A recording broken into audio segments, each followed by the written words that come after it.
یہ واقعہ کتب حدیث میں مذکور ہے، خصوصاً صحیح بخاری اور صحیح مسلم میں، اور اسے علماء نے خوف اور امید کے توازن کی سب سے بڑی مثالوں میں شمار کیا ہے۔ وہ شخص جو ساری زندگی ڈرتا رہا مگر آخر میں بچ گیا، ایک شخص تھا، نہ وہ عالم تھا، نہ عبادت گزاروں میں اس کا شمار تھا، نہ اس کے اعمال قابل فخر تھے۔ وہ گناہوں میں ڈوبا ہوا انسان تھا۔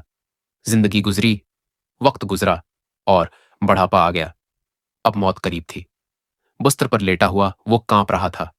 موت کا خوف، حساب کا خوف، جہنم کا خوف، اور شاید سب سے زیادہ اپنے اعمال کا خوف۔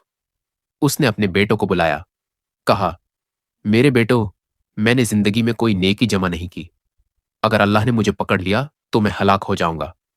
پھر اس نے ایک عجیب وصیت کی، کہا، جب میں مر جاؤں تو میری لاش کو جلا دینا، پھر اس کی راکھ کو پیس دینا، اور آدھی خشکی میں اڑا دینا اور آدھی سمندر میں بہا دینا، تاکہ اگر اللہ مجھے دوبارہ زندہ کرے تو مجھے پکڑ نہ سکے۔ سوچئے، یہ کیسا خوف تھا؟ یہ اللہ کی قدرت پر شک تھا یا اللہ کے عذاب سے کانپتا ہوا دل؟ وہ مر گیا۔ بیٹوں نے وصیت پوری کی، لاش جلائی گئی، راکھ ہوا میں اڑا دی گئی، سمندر میں بہا دی گئی، لیکن کیا کوئی اللہ سے چھپ سکتا ہے؟ اللہ نے زمین کو حکم دیا، جو کچھ تیرے پاس ہے جمع کر دے۔ سمندر کو حکم دیا، جو کچھ تیرے پاس ہے واپس کر دے۔ وہ شخص دوبارہ کھڑا تھا اللہ کے سامنے۔ اب نہ راکھ تھی، نہ سمندر، نہ ہوا، صرف وہ اور اس کا رب۔ اللہ نے پوچھا، اے میرے بندے، تم نے ایسا کیوں کیا؟ اب یہاں اصل لمحہ ہے۔ وہ شخص کہہ سکتا تھا، میں بھول گیا تھا، میں نے مذاق کیا تھا، مگر اس نے سچ کہا، اے میرے رب، میں تجھ سے ڈرتا تھا۔ بس، نہ کوئی لمبی دلیل، نہ کوئی فلسفہ، صرف ایک جملہ، میں تجھ سے ڈرتا تھا۔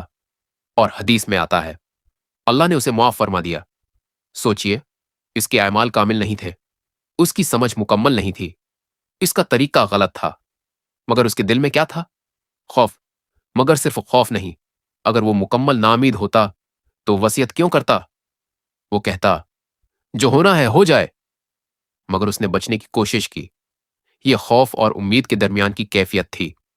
علماء کہتے ہیں، صرف خوف ہو تو انسان مایوس ہو جاتا ہے، صرف امید ہو تو انسان بے خوف ہو کر گناہ کرتا ہے، مگر جو خوف اور امید کے درمیان چلتا ہے وہی مومن ہے۔ ذرا اپنے دل سے پوچھیں، کیا ہم گناہ کے بعد ڈرتے ہیں، یا ہم کہتے ہیں اللہ غفور الرحیم ہے اور آگے بڑھ جاتے ہیں؟ اور کیا کبھی ہم اتنا ڈرتے ہیں کہ اللہ کی رحمت سے ہی مایوس ہو جائے؟ ایمان کیا ہے؟ ایمان یہ ہے کہ گناہ کے بعد دل کانپے مگر قدم سجدے کی طرف جائیں۔ ایمان یہ ہے کہ آنکھ میں آنسو ہوں مگر دل میں امید بھی ہو۔ ایمان یہ ہے کہ آپ جہنم سے ڈریں مگر جنت کی امید بھی رکھیں۔ وہ شخص کامل نہیں تھا مگر اس کا دل زندہ تھا، اور اللہ دل دیکھتا ہے۔ اس واقعے کا اصل سبق ایک، ایمان خوف اور امید کے درمیان توازن کا نام ہے۔ 2، اللہ کی قدرت سے انکار کفر ہے مگر اللہ کے عذاب سے ڈرنا ایمان کی علامت ہے۔ 3، ناامیدی بھی گمراہی ہے اور بے خوفی بھی۔ 4، اصل چیز دل کی کیفیت ہے، صرف ظاہری اعمال نہیں۔ 5، جس کے دل میں اللہ کا خوف زندہ ہو اس کے لیے رحمت کا دروازہ کھلا رہتا ہے،